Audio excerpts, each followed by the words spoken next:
Hello guys, कैसे आप सभी? आशा करते अच्छे होंगे और आप लोगों का फिर से एक बार हमारे YouTube चैनल मैथमेटिक्स एनालिसिस पे स्वागत करते हैं। और आज के इस वीडियो में बेटा मैं आप लोगों के लिए लेके आया हूं पूरे बुक्स में से, फर्स्ट एंड सेकंड बुक में से जो 5 मार्क्स के जो मोस्ट इंपॉर्टेंट क्वेश्चन है बेटा। क्वेश्चन भी कौन भैया? न्यूमेरिकल्स। आप लोगों के डिमांड्स आ रहे थे सर न्यूमेरिकल्स तो कराइए मोस्ट इंपॉर्टेंट। ठीक, तो आपके डिमांड पे लेके आया हूं आज मैं 5 मार्क्स के मोस्ट इंपॉर्टेंट न्यूमेरिकल्स जो इस बार बोर्ड एग्जाम 2025 के लिए बहुत ही ज्यादा इंपॉर्टेंट है भैया। तो आज के वीडियो में भी गर्दा मचाएंगे, गर्दा। ठीक, करेंगे न्यूमेरिकल्स पूरे बुक्स में से जो मोस्ट इंपॉर्टेंट है और इस बार बोर्ड एग्जाम में बेटा ये 5 मार्क्स के आने वाले हैं। तो इसलिए आप लोगों से रिक्वेस्ट है वीडियो को एंड तक जरूर देखिएगा, वीडियो को स्किप मत करिए। 2 मिनट आए 2 मिनट वीडियो देख लिए, 1 मिनट वीडियो देख लिए। 1 मिनट में आप एक न्यूमेरिकल्स भी सॉल्व नहीं कर सकते बेटा। ठीक, और यहां पे मैं बताऊंगा कि न्यूमेरिकल सॉल्व करना कैसे है, कैलकुलेशन कैसे करना है। ठीक, तो सब कुछ इस वीडियो के अंदर मिलेगा विद बेसिक डिटेल से डिटेल एक चीजें मैं आपको बताने वाला हूं। तो आप लोगों से रिक्वेस्ट है प्लीज वीडियो को एंड तक जरूर देखिएगा। वीडियो पसंद आए तो प्लीज वीडियो को लाइक कर दीजिएगा, वीडियो को शेयर जरूर करिएगा। चलिए रूबरू कराते हैं आपको हमारे फर्स्ट मोस्ट इंपॉर्टेंट न्यूमेरिकल से। मोस्ट इंपॉर्टेंट है बेटा, क्वेश्चन है व्हीटस्टोन ब्रिज का। किसका क्वेश्चन है? व्हीटस्टोन ब्रिज का है क्वेश्चन नंबर 1। क्या कह रहा है क्वेश्चन? देखिए पढ़िए। सबसे पहले व्हीटस्टोन सेतु की 4 भुजाओं का प्रतिरोध निम्नलिखित है। ए बी भुजा पर है आपका 100 ओम, बीसी भुजा पर है 10 ओम, सीडी भुजा पर है 5 ओम, डी ए भुजा पर है 6 ओम। धारामापी का प्रतिरोध जी जो है वो है आपका 15 ओम। विद्युत धारा IG का मान ज्ञात कीजिए। किसका मान ज्ञात करना है? इस धारामापी में जो धारा प्रवाहित हो रहा है भैया उस धारा का मान निकालना है। सर व्हीटस्टोन ब्रिज में धारामापी में तो धारा 0 होता है। हमें यही पढ़ाया गया था कि धारामापी में जब व्हीटस्टोन ब्रिज का क्वेश्चन बने तो उसमें धारामापी में तो धारा 0 होता है। तो ये क्वेश्चंस क्यों बना हुआ है समझाते हैं आपको। सबसे पहले क्वेश्चंस की जो लैंग्वेज है बेटा उसको पकड़ने की कोशिश कीजिए। सबसे पहले आप व्हीटस्टोन ब्रिज को चेक करिए, क्या ये बैलेंस कंडीशन में है? क्या ये संतुलन की स्थिति में है? क्या ये देखिए यहां पे है 100 ओम, यहां पे है 10 ओम, तो 100/10 बराबर हो गया 10, है ना। यहां पे है 60 और यहां पे है 5, तो हमने कहा देखो 60 divided by 5 is equal to 12। तो हमने कहा इन दोनों का रेशियो तो बराबर है ही नहीं, इन दोनों का रेशियो बराबर है ही नहीं, तो इस क्वेश्चन को सॉल्व कैसे करेंगे सर बताइए जरा मुझको। तो हमने कहा व्हीटस्टोन ब्रिज अनबैलेंस्ड केस में है, असंतुलन की अवस्था में है। ये कैसा व्हीटस्टोन ब्रिज है भैया? असंतुलन है। कैसे किया जाता है असंतुलन व्हीटस्टोन ब्रिज को? तो हमने कहा असंतुलन व्हीटस्टोन ब्रिज को सॉल्व करने के लिए आपको किरचॉफ का नियम लगाना है। किसका नियम लगाएंगे बेटा? किरचॉफ का नियम लगाएंगे। चलिए देखिए किरचॉफ के नियम से इस क्वेश्चन को सॉल्व करते हैं। तो इसके लिए सबसे पहले मैं एक बार डायग्राम बना लेता हूं, अलग से डायग्राम बना लेता हूं मैं यहां पे, क्योंकि मुझे बहुत सारी चीजें इस डायग्राम में दिखाना पड़ेगा। तो सबसे पहले इसका हम एक डायग्राम, एक सुंदर सा एक प्यारा सा डायग्राम बना लेते हैं। ठीक है ना। बोलो जय भोले की, बोलो भैया। यस, ओहो बहुत सुंदर। तो आप लोग तैयार हैं आज के वीडियो में गर्दा मचाने के लिए? तैयार है क्या आप लोग? जल्दी से बोलेंगे भैया कमेंट सेक्शन में। ये 100 ओम है, ये आपका 10 ओम है, ये आपका 60 ओम है और ये आपका है 5 ओम। कह रहे ये जो बीच में जो गैल्वेनोमीटर लगा हुआ है ना, इस गैल्वेनोमीटर का भी अपना एक प्रतिरोध है। कितना है इस गैल्वेनोमीटर का प्रतिरोध? यहां पे दे रखा बेटा 15 ओम। हमने कहा इसका जो प्रतिरोध है ये 15 ओम। चलिए गैल्वेनोमीटर ही बना देता हूं मैं यहां पे। क्या बनाता हूं? गैल्वेनोमीटर बनाता हूं। ये कीड़ा कहां से है पता नहीं। ठीक, यहां पे हम गैल्वेनोमीटर बनाते हैं। इस गैल्वेनोमीटर का प्रतिरोध जो है वो 15 ओम है और इस व्हीटस्टोन सेतु को हमने एक बैटरी से जोड़ रखा है। किससे जोड़ रखा है भैया? एक बैटरी से जोड़ रखा है। और इस बैटरी का जो पोटेंशियल है ये कितना है? बैटरी का पोटेंशियल यहाँ पे है 10 वोल्ट। कितना है भैया? 10 वोल्ट। ओहो बहुत सुंदर, बहुत लाजवाब, खपाच। चलिए देखिए सबसे पहले आप करंट को ड्रॉ करिए। इस व्हीटस्टोन ब्रिज में सबसे पहले क्या करेंगे, करंट ड्रॉ करेंगे, क्योंकि व्हीटस्टोन ब्रिज आपके असंतुलन की स्थिति में है, असंतुलन की स्थिति में है। तो सबसे पहले क्या करेंगे भैया, सबसे पहले हम ड्रॉ करेंगे करंट। मान लेते हैं भैया इस बैटरी ने आपको कितना करंट दिया, मान लेते हैं I करंट दिया। अब यहां से करंट गया इधर, कितना गया भैया, हमने कहा इधर गया तो I1, तो हमने कहा इधर 5 I1 चला गया, तो इधर 5 कितना करंट जाएगा, तो हमने कहा 5 इधर चला गया I माइनस I1। ओहो सर टोटल कितना आया यहाँ में, टोटल I आया, इसमें से इधर चला गया I1, तो इधर कितना जाएगा, तो हमने कहा इधर जाएगा I माइनस I1। ओहो बहुत सुंदर। हमने कहा देखो इस बिंदु पर आ जाओ, ये एक जंक्शन है, तो यहाँ पे भी जंक्शन लॉ लगाओ। दे रखा है इसमें कि गैल्वेनोमीटर में जो धारा है वो कितना है भैया, IG है। तो हमने कहा इधर धारा गया कितना, हमने कहा इधर धारा गया IG, ठीक है। तो इधर से आया I से में इधर चला गया आपका IG, कितना आया I1 आया, I1 से इधर चला गया IG, तो इधर कितना बचा, तो हमने कहा इधर बचेगा I माइनस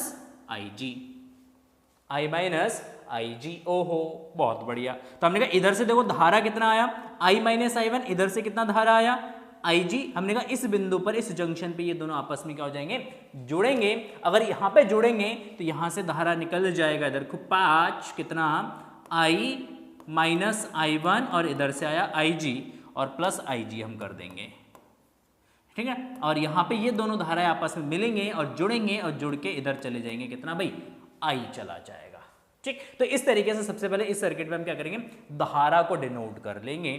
तो ये हो गया हमारा बिंदु A, ये हो गया हमारा B, ये हो गया हमारा C, और ये बिंदु हो गया हमारा D, ठीक। और यहां से ये सेल हम ले लेते हैं E। देखिए क्वेश्चन किसका है, क्वेश्चन है व्हीटस्टोन ब्रिज का, बट व्हीटस्टोन ब्रिज असंतुलन की स्थिति में है। तो इसका मतलब इस व्हीटस्टोन ब्रिज को हम किससे सॉल्व करेंगे, किरचॉफ के नियम से सॉल्व करेंगे। किससे सॉल्व करेंगे भैया, किरचॉफ के नियम से सॉल्व करेंगे। देखिए कैसे करते हैं किरचॉफ के नियम से। इसके लिए हमें लूप लेना पड़ेगा, कितने लूप, 3 लूप। क्यों सर 3, तो हमने कहा देखो धारा हमारे पास है I, एक धारा है हमारे पास I1 और दूसरी धारा है हमारे पास IG। हमने कहा कितने वेरिएबल है भैया, 3 वेरिएबल है। कितने समीकरण हमें चाहिए इसको सॉल्व करने के लिए, हमने कहा 3 समीकरण चाहिए। और 3 समीकरण तभी बनेंगे जब हम 3 लूप लेंगे। क्या लेंगे भैया, 3 लूप लेंगे। हमने कहा ठीक है भैया 3 लूप ले लेते हैं। तो कौन कौन सा लूप लेंगे आप, तो हमने कहा देखो यहाँ पे लूप आप सबसे पहले इसको कंसीडर कर लो। ये हमारा हो जाएगा लूप 1, ये हो जाएगा हमारा लूप 2।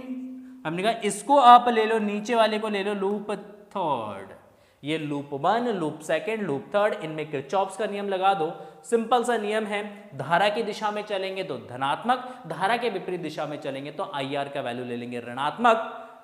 सेल के पॉजिटिव से चलेंगे नेगेटिव की तरफ, सेल के पॉजिटिव से अगर नेगेटिव जाएंगे तो EMF ले लेंगे पॉजिटिव, और सेल में अगर हम नेगेटिव से जाएंगे पॉजिटिव की तरफ तो EMF ले लेंगे नेगेटिव। अगर हम धारा की दिशा में चलेंगे भैया, धारा की दिशा में चलेंगे तो IR हमारा पॉजिटिव। अगर हम धारा के विपरीत दिशा में चलेंगे भैया, हम इधर चल रहे हैं, तो उस केस में IR हम ले लेंगे नेगेटिव। ये साइन कन्वेंशन आपको यूज करना है, याद करिए, मोस्ट इंपॉर्टेंट है, बहुत ही इंपॉर्टेंट है भैया। ये न्यूमेरिकल्स करने के लिए बहुत हेल्प करेगा आपको। चलिए भैया आगे बढ़ते हैं। तो हमने कहा देखो सबसे पहले आप लूप 1 ले लो। हमने कहा लूप 1 में देखो यहां से चलना स्टार्ट करते हैं भैया, कहां से, यहां से जाते हैं हम D पे। A से D में जाएंगे, करंट की दिशा में जा रहे हैं, नीचे जा रहे हैं, फिर ऊपर जाएंगे, फिर नीचे आएंगे। तो नीचे जा रहे हैं तो इसका मतलब हम धारा की दिशा में चल रहे हैं। प्रतिरोध कितना है 60, और धारा इसमें कितना है, तो 60 गुणे I माइनस I1, ये हो गया आपका धारा, ठीक है। अच्छा ऊपर चल रहे हैं, धारा नीचे है, धारा कहाँ है भैया, नीचे है, नीचे की तरफ आ रहे हैं। कितना प्रतिरोध है 15, धारा कितना है IG। हमने कहा धारा के विपरीत दिशा में चल रहे हैं तो माइनस का 15 IG ले लेंगे हम, ठीक है। हम B से A पे आते हैं, हम नीचे की तरफ आ रहा, धारा ऊपर की तरफ जा रहा है भैया। धारा कहाँ जा रहा है इसमें, ऊपर की तरफ। धारा कहाँ जा रहा है भैया, ऊपर, हमारे नीचे। धारा के विपरीत दिशा में कितना प्रतिरोध है 100 ओम। हमने कहा माइनस का 100 I1 इज इक्वल टू 0। इन सबको जोड़िए और 0 के बराबर रख दीजिए। इन सबको जोड़ना है, बराबर रख देना है 0, किरचॉफ का सेकंड नियम। चलिए 60 का अंदर गुणा कर देते हैं, तो 60i माइनस 60i1 माइनस का 15ig, ठीक, और माइनस का 100i1 बराबर 0, बराबर 0। ओहो सुंदर। चलिए देखिए, तो ये आपका 60i1 60i, देखो माइनस का 100 और माइनस का 60 दोनों को जोड़ेंगे तो कितना आ जाएगा भैया, ये आ जाएगा माइनस का 160i1 और माइनस का 15ig बराबर हो गया आपका 0। हमने कहा देखो समीकरण 5 से भाग जा रहा है, इस समीकरण को 5 से भाग कर दो, 60 को 5 से भाग करोगे तो 12 आ जाएगा, 12i, इसको 5 से भाग करोगे तो ये आपका आ जाएगा 5 तिया 15, बचा कितना 1 2 32, i1 हमने कहा इस 15 को 5 से भाग करो तो ये माइनस का 3ig बराबर हो गया 0। क्या हो गया भैया 0। तो हमने कहा इसको मान लो समीकरण नंबर 1, तो ये हो गया हमारा समीकरण नंबर 1। चलिए बहुत बढ़िया। अब लूप सेकंड में चलेंगे। लूप सेकंड में देखिए हम ऐसे चल रहे हैं, ऐसे घूम रहे हैं एंटी क्लॉकवाइज। हम यहां पे डी से चलना स्टार्ट करेंगे तो डी से कहां जाएंगे हम, सी पे जाएंगे, सी से कहां जाएंगे हम, बी की तरफ जाएंगे, और बी से कहां आएंगे हम, नीचे की तरफ आएंगे। हम ऐसे चलेंगे इस लूप में, हम ऐसे चलेंगे इस लूप में। अच्छा सर बहुत बढ़िया। देखिए अगर हम डी से सी की तरफ जाते हैं, हमारा प्रतिरोध है 5, इसमें धारा है I minus i1 plus IG, क्योंकि हम धारा के दिशा में चल रहे हैं तो क्या होगा, तो हमने कहा 5 गुणे I minus i1 plus IG बराबर, सॉरी ये हमारा धनात्मक हो जाएगा। दूसरा देखिए भाई, दूसरा देखिए जल्दी से। हमने कहा ये ऊपर जाएंगे तो धारा कहाँ भाई, नीचे की दिशा में आ रहे हैं। धारा कहाँ, नीचे की दिशा में। अगर ये नीचे की दिशा में आ रहा है, हम ऊपर की तरफ जा रहे हैं। प्रतिरोध कितना है भैया 10, धारा कितना है I1 माइनस IG, तो हमने कहा ये माइनस का होगा, माइनस का होगा, माइनस का 10 I1 माइनस IG। बहुत बढ़िया, बहुत सुंदर, बहुत गजब लाजवाब भैया। देखिए अब आएंगे बी से डी की तरफ, धारा की दिशा में आ रहे हैं। कितना प्रतिरोध है 15, 15 की IG से गुणा कर देंगे तो ये आपका आ जाएगा प्लस का 15 IG, और इन सब को जोड़ के क्या रख देना भैया, 0 रख देना है बस। इसका सम जो है बेटा 0 होना है, तो ये 0 हो जाएगा। 5 का गुणा करिए, 5i माइनस 5i1 प्लस का 5IG, 10 का गुणा करिए, माइनस का 10i1 minus minus plus 10IG और प्लस का 15IG बराबर 0, बराबर 0। हमने कहा जोड़िए, देखिए क्या क्या जुड़ रहा है इसमें। तो हमने कहा I तो इकलौता है तो I को ऐसे छोड़ दीजिए। यहां से देखिए कितना 5i1 और ये 10i1, ये माइनस तो जुड़ जाएगा, माइनस का 15i1 हो जाएगा। ये 5IG, ये 10IG और ये 15IG, 5 10 15, 15 15 30, तो हमने कहा 30IG हो जाएगा, ये बराबर कितना हो जाएगा 0। हमने कहा इसको 5 से भाग कर दीजिए, तो 5 से भाग करेंगे तो क्या होगा भैया, I माइनस 3i1 प्लस का 6IG बराबर हो जाएगा 0। ये हो गया आपका समीकरण नंबर सेकेंड। क्या हो गया भैया, ये समीकरण नंबर सेकेंड। इसको लगा दो ऊपर। गर्दा मचाते हैं, गर्दा मचाते हैं, जल्दी से आओ भैया। देखिए नेक्स्ट, नेक्स्ट देखिए, ओहो सुंदर गजब। चलिए अब लेते हैं हम लूप सेकंड में, लूप सॉरी थर्ड में, सेकंड में नहीं थर्ड में आ जाइए। देखिए लूप थर्ड कहां है भैया, नीचे है, नीचे। देखिए ये लूप है, ये वाला लूप है थर्ड। यहां से चलेंगे, ऐसे घूमेंगे, ऐसे घूम के ऐसे ऐसे ऐसे ऐसे आ जाएंगे, ठीक। या हम ऐसे घूम ले, ऐसे ऐसे कैसे भी घूम लो, आपकी मर्जी है भैया, आप अपने मन के मालिक को, कहीं से भी घूम लो। एंटी क्लॉकवाइज घूमना एंटी क्लॉकवाइज घूम लो, क्लॉकवाइज घूमना क्लॉकवाइज घूम लो, कैसे भी घूम लो, क्या फर्क पड़ता है। तो हमने कहा ऐसे घूम लेते, धारा की दिशा में घूम लेते हैं। हमने कहा ए से आते हैं डी पे, धारा की दिशा में चल रहे हैं नीचे, है ना। फिर डी से जाएंगे सी की तरफ, धारा की दिशा में चले रहेंगे। तो यहाँ पे ये दोनों का वैल्यू क्या होगा, पॉजिटिव हो जाएगा, IR का वैल्यू पॉजिटिव हो जाएगा। चलिए देखिए 60 प्लस का 60 I माइनस I1 प्लस का 5i plus I G minus का i1। देखिए चेक करिए, चेक करते रहिएगा, कहीं मिस्टेक हो जाए तो बताइए कमेंट सेक्शन में। देखिए करंट कितना है इसमें, i माइनस i1 है, ठीक है। इसमें करंट कितना, i plus I G minus i1 है, प्रतिरोध है 5, दोनों के हमने जोड़ दिया। अच्छा यहां से घूमेंगे, नीचे आएंगे, यहां से जाएंगे इधर, इधर जाएंगे, इधर जाएंगे, तो हमने कहा इस सेल में हम कहाँ जा रहे हैं, नेगेटिव से पॉजिटिव। हमने कहा सेल में जब हम नेगेटिव से पॉजिटिव की तरफ जाएंगे तो ईएमएफ क्या लेंगे, नेगेटिव। तो हमने कहा ये 10 वोल्ट जो है वो लेना है नेगेटिव में, तो हमने कहा माइनस का 10 वोल्ट बराबर 0, जोड़ के क्या कर देना बेटा, 0 कर देना है। चलिए इस 60 के अंदर गुणा करिए, तो 60i माइनस 60i1 प्लस का 5i प्लस का 5ig, ठीक, और माइनस का 5i1 बराबर, इस 10 को उठाइए और इधर पटकिए, इसको उठाइए इधर पटकिए, तो कितना आएगा भैया, 10 आ जाएगा। चलिए बहुत बढ़िया। तो हमने कहा देखो 60 और प्लस 5, तो ये 65i हो जाएगा, है ना, 60i1 5i1, तो ये जब माइनस का 65i1, ओहो बहुत ही सुंदर भैया।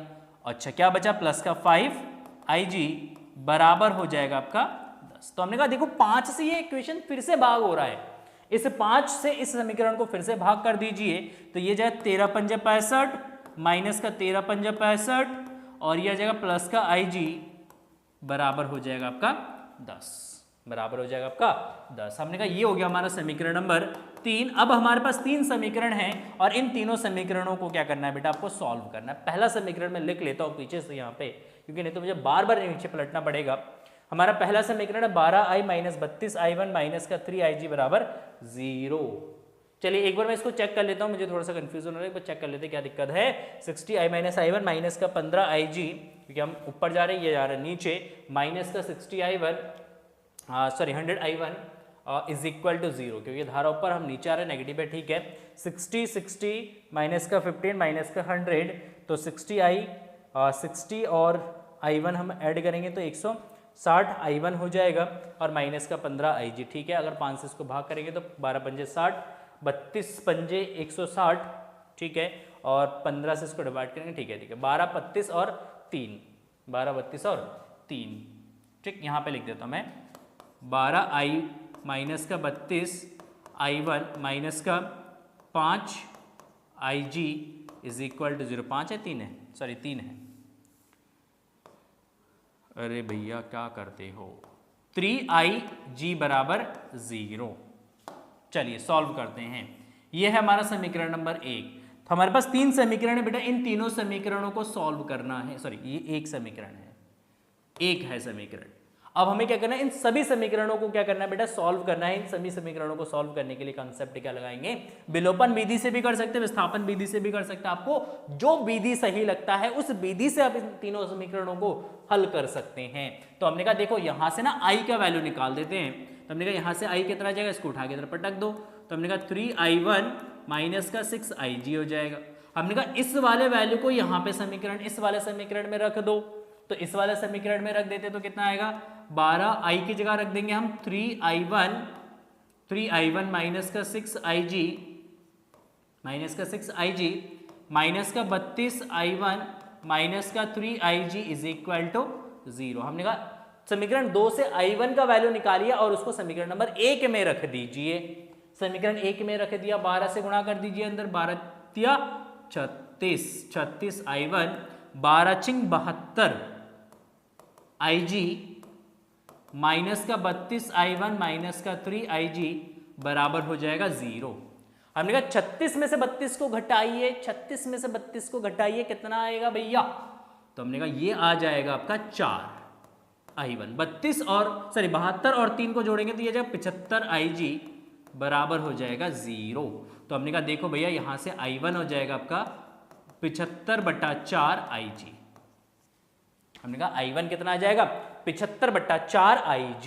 ओहो, तो यहां से i कितना आ जाएगा, तो हमने कहा i इज इक्वल टू हमारे पास क्या है, तो हमारे पास i इज इक्वल टू है 3i1 माइनस का 6ig। हमने कहा यहाँ पे i1 का वैल्यू रख दीजिए, तो देखते हैं i कितना आता है, तो i आ जाएगा यहाँ पे 75/4 माइनस 6, और IG दोनों में से आपका क्या आ जाएगा बेटा, कॉमन आ जाएगा। क्या करेंगे हम यहाँ पे I1 का वैल्यू रख देंगे 75/4 IG और यहाँ से IG आपका कॉमन आ जाएगा। यहाँ पे आपका कितना बचेगा, 6 बचेगा। कितना बचेगा भैया, 6 बचेगा। मैंने कहा ठीक है, बहुत बढ़िया, बहुत सुंदर। एलसीएम लीजिए और सॉल्व करिए। देखिए 75 तिया 5 तिया 15, ऐसे लगा 1 7 तिया 21, 21 और 1 22, माइनस का 24/4 IG। ठीक है ना, एलसीएम लीजिएगा। यहाँ पे एलसीएम लीजिएगा तो ये 4 का 6 से गुणा करिएगा तो ये आ जाएगा 4 गुणा 6 बराबर 24 हो जाएगा। तो 225 में से 24 घटाइएगा बेटा तो ये 221/4 IG। तो हमने कहा देखिए यहाँ पे I1 75/4 IG हो गया, आपका I जो है वो 121 नहीं, सॉरी गलती कर दिया मैंने, घटाना भी नहीं आता, मूर्ख हूँ मैं इतना। ठीक, 25 में से 24 घटेगा तो 1 बचेगा तो 201 आएगा, 201/4 IG आ जाएगा, 201/4 IG। हमने कहा इन दोनों से वैल्यू उठा के इस वाले समीकरण में रखिएगा। यहाँ पे वैल्यू रखिएगा बेटा, यहाँ से वैल्यू रखिएगा तो क्या आएगा यहाँ पे, तो देखिए 13I, मेरा थोड़ी है, चलिए 13I, I कितना भाई 201/4 IG, 201/4 IG। अच्छा, माइनस का 13I1, I1 कितना है भैया 75/4 IG, 75/4 IG और प्लस का IG बराबर कितना है भैया 10, बराबर कितना है 10। हमने कहा सॉल्व करिए इसको। देखिए इन सब में से IG कॉमन आ रहा है, IG को कॉमन लीजिएगा, रुकिएगा 1 मिनट रुकिएगा 1 मिनट। इन दोनों में से सबसे पहले कॉमन लीजिए, कैलकुलेशंस इजी करते हैं हम। 13 IG लीजिएगा तो 201/4 माइनस का 75/4, 4 को भी कॉमन लीजिएगा बाहर, 4 को भी कॉमन लीजिएगा बेटा, ठीक है।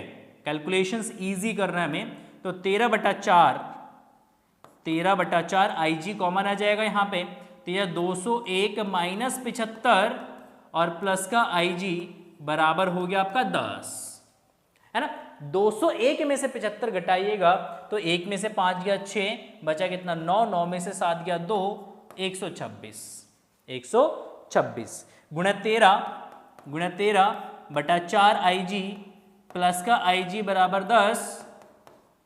10, ठीक है। देखिएगा बहुत बढ़िया, बहुत सुंदर, बहुत गजब लाजवाब। पीछे लिखते हैं नेक्स्ट पेज में, तो 126 गुणा 13, 126 गुणा 13/4 4 IG प्लस IG बराबर 10। चलिए इसको 2 से काटिए, 2 से 6, 1 कम 6, सॉरी 6 दूना 12, 3, इसको 2 से काटिएगा 2 आ जाएगा।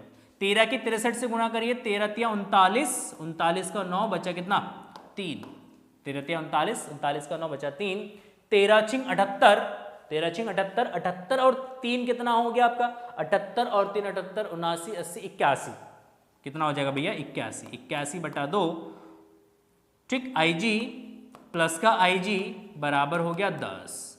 चलिए यहां से क्या हम करते हैं, IG कॉमन लेते हैं, 2 का इधर गुणा कर दीजिएगा आप, ठीक। तो IG अगर आपका कॉमन आ जाएगा ये 819/2 प्लस 1 बराबर हो गया आपका 10। भैया बहुत बढ़िया, आ गया खत्म, बस 2 लाइन और बचे हैं, जल्दी से देखिए। एलसीएम लीजिएगा 1, 2 का इधर गुणा होगा तो 819/2, 819 प्लस 2, तो इसको ऐसे सॉल्व करिएगा, देखिएगा 819 प्लस 2/2 बराबर 10, 2 का इधर गुणा कर दीजिएगा, इनको जोड़िएगा तो IG तो ये 821, 2 का इधर गुणा करेंगे तो 2 गुणा 10 20 हो जाएगा, तो IG आपका कितना हो जाएगा बेटा 20/821, ठीक। इतना एम्पियर जो है वो आपका धारा हो जाएगा, इतना एम्पियर धारा जो है वो आपका उस गैल्वेनोमीटर में से गुजर रहा है, उस गैल्वेनोमीटर में से इतना धारा प्रवाहित हो रही है,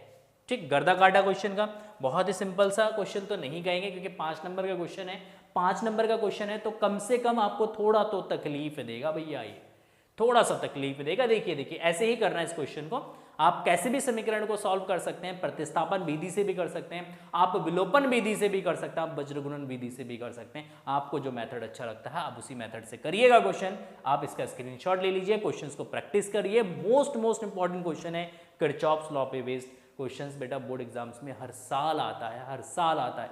एक और क्वेश्चन व्हीटस्टोन ब्रिज पे, एक और क्वेश्चन व्हीटस्टोन ब्रिज पे, बट यहां पे व्हीटस्टोन ब्रिज बेटा वो किसका है, वो संधारित्र का है। किसका है भाई, संधारित्र का है। तो हमसे क्या कह रहा है, क्वेश्चन नंबर 2 बहुत ही मोस्ट इंपॉर्टेंट 5 नंबर का क्वेश्चन बोर्ड एग्जाम में पूछा गया है और इस बार भी पूछा जाएगा।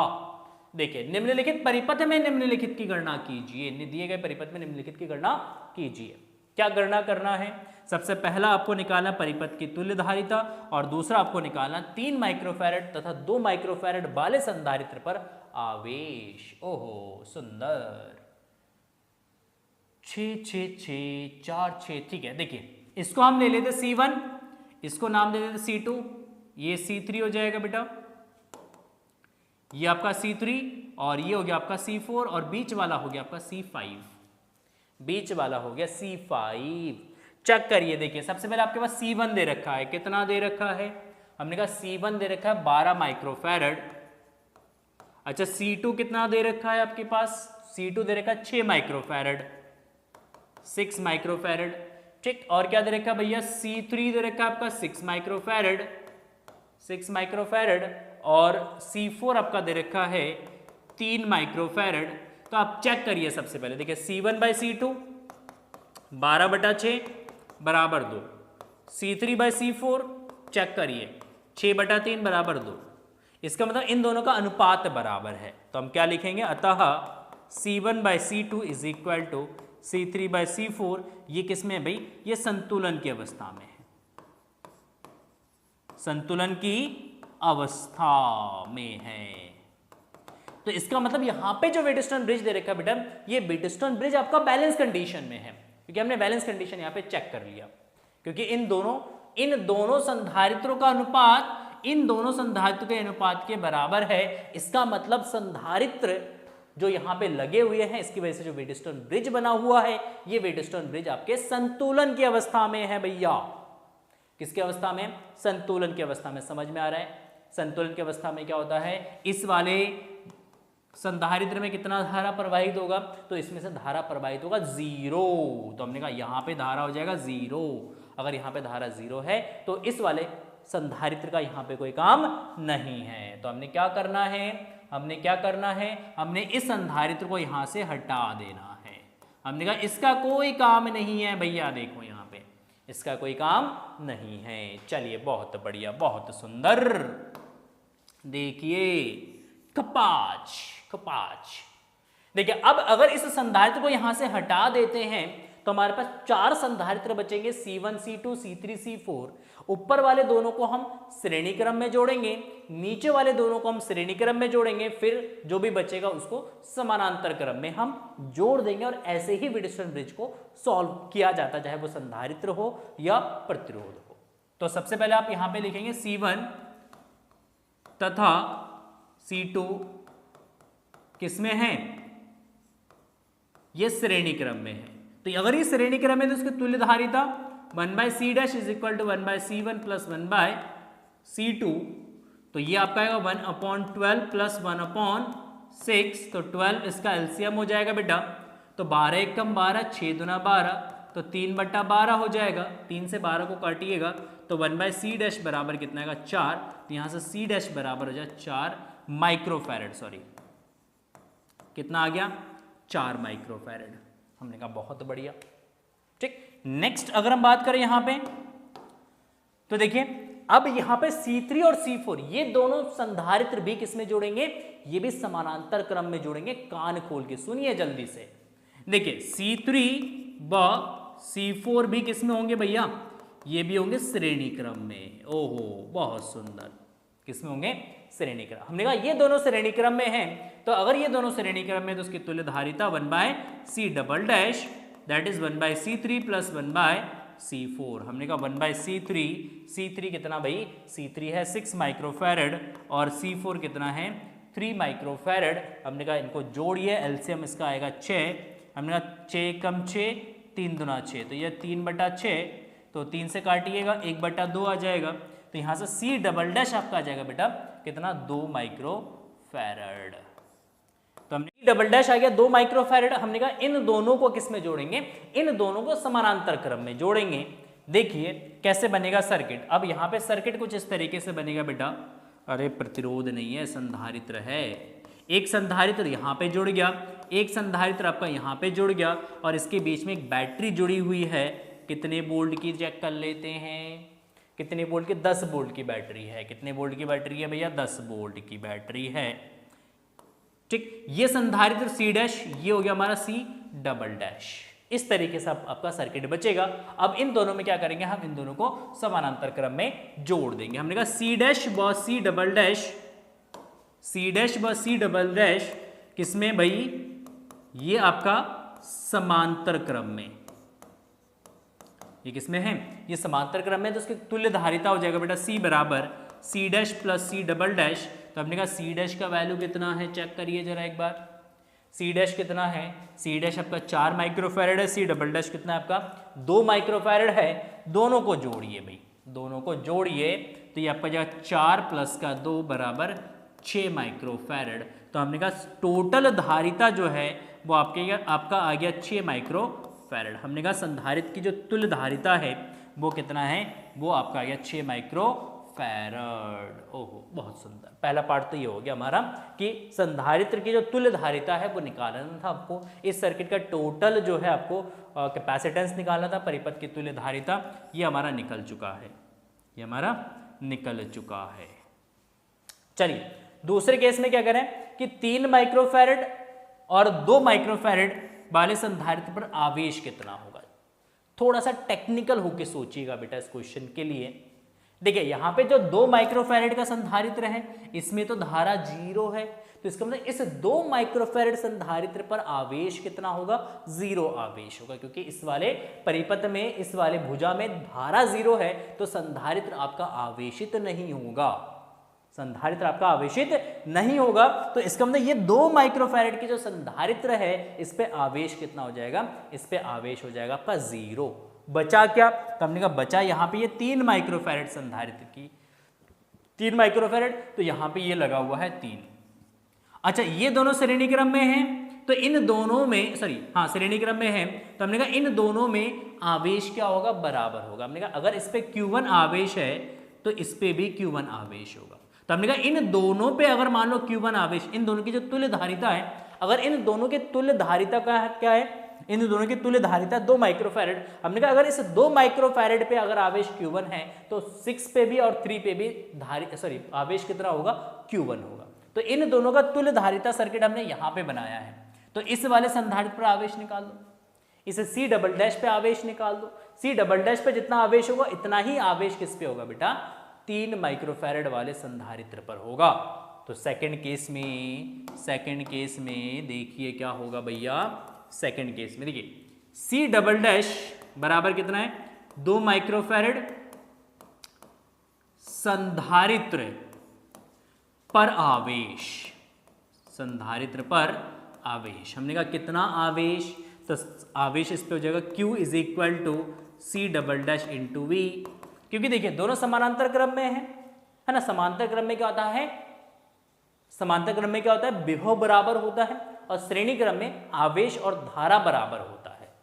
ठीक है, तो यहाँ पे इन दोनों के क्रॉस विभव कितना है, विभव यहाँ पे है 10 वोल्ट, तो V कितना हो जाएगा 10 वोल्ट। इसकी धारिता कितना 2 माइक्रोफैरड, तो 2 microfarad into 10 is equal to 20 microcoulomb. तो अतः नीचे लिख देंगे, अतः 3 माइक्रोफैरड संधारित्र वाले, ऐसे लिखो, धारिता वाले संधारित्र पर आवेश,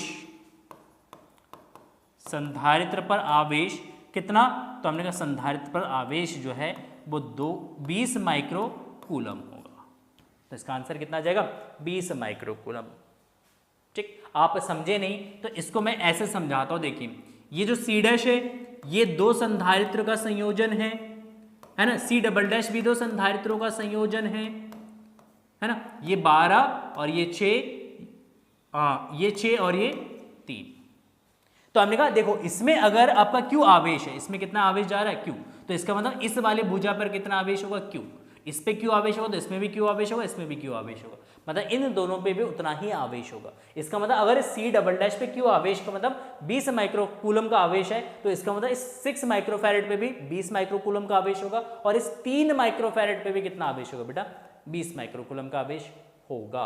और यहाँ पे जो आपके इस 2 माइक्रोकूलम पे पूछा आवेश, तो इस पे लिख दीजिएगा कितना, इस पे कितना आवेश होगा, इस पे आवेश होगा, इस पे आवेश कितना होगा Q दैट इज 0। ठीक, तो यहाँ पे 2 माइक्रोफैरेड पे 0 आवेश होगा। बहुत सिंपल सा, बहुत सुंदर सा, बहुत प्यारा सा क्वेश्चन था व्हिटस्टोन ब्रिज का। आई होप आपको समझ में आ गया होगा। समझ में आ गया तो चलिए बढ़ते हैं आगे दूसरे किरचॉफ्स लॉ पे बेस्ड क्वेश्चन पे। बहुत ही सुंदर, बहुत ही सुंदर, बहुत ही प्यारा क्वेश्चन भैया। देखिए क्वेश्चन में क्या पूछ रहा है आपसे, क्वेश्चन पढ़िए। सबसे पहले क्वेश्चन को समझ लेते हैं, पढ़िए, तब तक मैं थोड़ा सा पानी पी लेता हूं। पढ़िए क्वेश्चन को।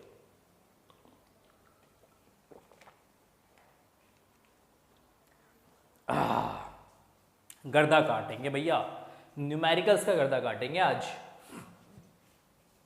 क्या कह रहा है, चित्र में दर्शाए गए परिपथ में स्थायी अवस्था में दोनों संधारित्रों पर संचित आवेश तथा विभवांतर प्लेटों के बीच की गणना कीजिए। मतलब प्लेटों के बीच में कितना विभवांतर है और दोनों संधारित्र में संचित आवेश आपको निकालना है। क्या निकालना, संचित आवेश और विभवांतर निकालना। बहुत सिंपल सा, बहुत प्यारा सा क्वेश्चन है। देखिए कैसे करेंगे। देखिए जब भी इसमें कॉन्सेप्ट बताता हूं मैं आपको, कॉन्सेप्ट लिखिए, कॉन्सेप्ट लिखिए। क्या है इस क्वेश्चन का कॉन्सेप्ट, कॉन्सेप्ट कि जब भी सीरीज में जब भी परिपथ में आपका संधारित्र और क्या आएगा बेटा, प्रतिरोध आ जाएगा। संधारित्र और प्रतिरोध जब भी आएगा बेटा, याद रखिए कॉन्सेप्ट यहां पर रहेगा कि संधारित्र जो है, संधारित्र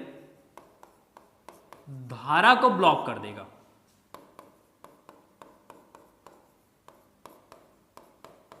अपने वाले भुजा में, संधारित्र वाले भुजा में धारा कितना हो जाएगा भैया, 0 हो जाएगा। संधारित्र वाले परिपथ में धारा कितना हो जाएगा, 0 हो जाएगा। हमने कहा बिल्कुल, हमने कहा गर्दा काटो। देखो ये स्मॉल r जो है वो 1 ओम का दे रखा है, तो इस वाले परिपथ में, यहां पे इस वाले परिपथ में धारा कितना भैया, धारा हो जाएगा 0। तो इस वाले परिपथ में धारा 0 हो जाएगा। ये कॉन्सेप्ट है, याद रखिएगा ना कि डीसी करंट को कैपेसिटर क्या करता है, ब्लॉक करता है। हमने अल्टरनेटिंग करंट चैप्टर में भी पढ़ा है, अल्टरनेटिंग करंट चैप्टर में हमने पढ़ा है कि कैपेसिटर जो है वो डीसी करंट को ब्लॉक करता है। तो इसलिए यहाँ पे हमारा डीसी करंट जो है वो क्या हो जाएगा, ब्लॉक हो जाएगा। यहाँ पे धारा हो जाएगा 0। चलिए कोई बात नहीं, छोड़िए, बहुत बढ़िया।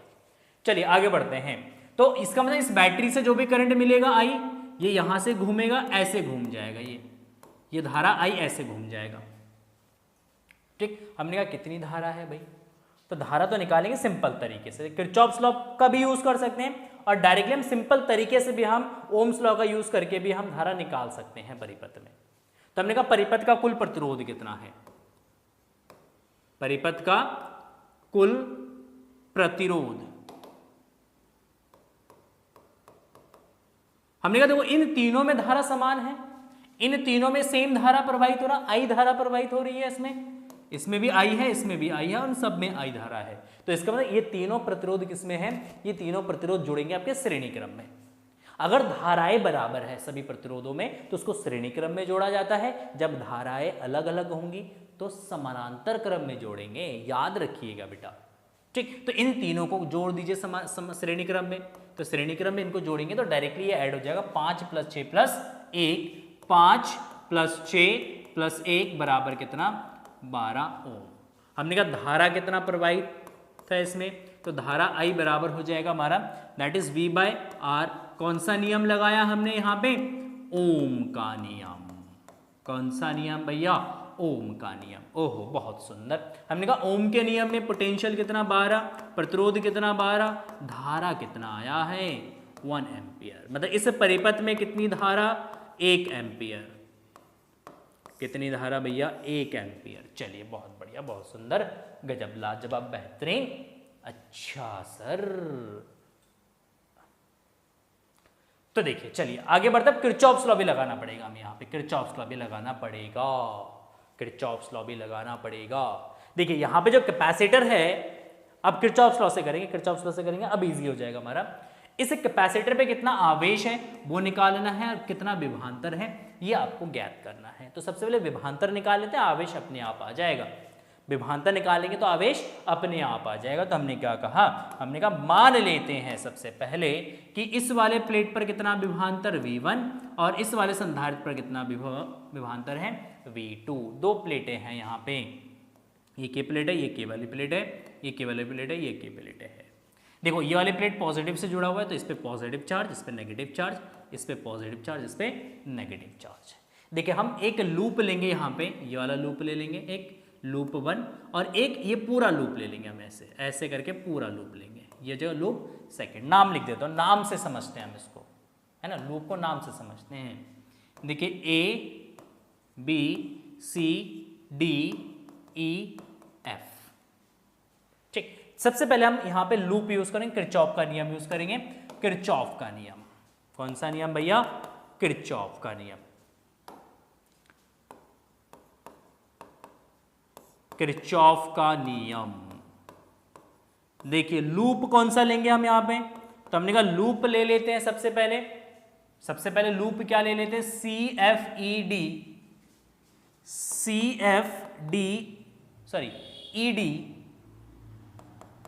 EDC। कहां से चलेंगे हम, C से चलना स्टार्ट करें, C से F गए, F से E, E से D, D से ये नीचे वाला लूप। अगेन वही कंडीशन है, धारा की दिशा में चलेंगे तो IR पॉजिटिव, धारा के विपरीत दिशा में चलेंगे तो IR नेगेटिव। तो हमने कहा धारा कितना है, 1 एम्पियर है, तो इसकी दिशा में चलेंगे, धारा की दिशा में। दोनों को जोड़ दीजिए, 5 और 6 11, 5 + 6 11, कितनी धारा प्रवाहित हो रही है इसमें 1। तो हमने कहा ये वाला वैल्यू जो है वो पॉजिटिव हो जाएगा। नीचे आते हैं, जब हम D से किसकी तरफ जाएंगे भाई, D से जाएंगे E की तरफ, इस दिशा में जाएंगे। तो देखिए सबसे पहले संधारित्र इसके नेगेटिव प्लेट से पॉजिटिव प्लेट की तरफ जा रहे हैं, तो इसका मतलब इसका सम जो होगा वो आपका क्या होगा बेटा, ये सम जो है वो आपका आ जाएगा यहाँ पे, देखिए कितना आता है भाई, ये आ जाएगा माइनस का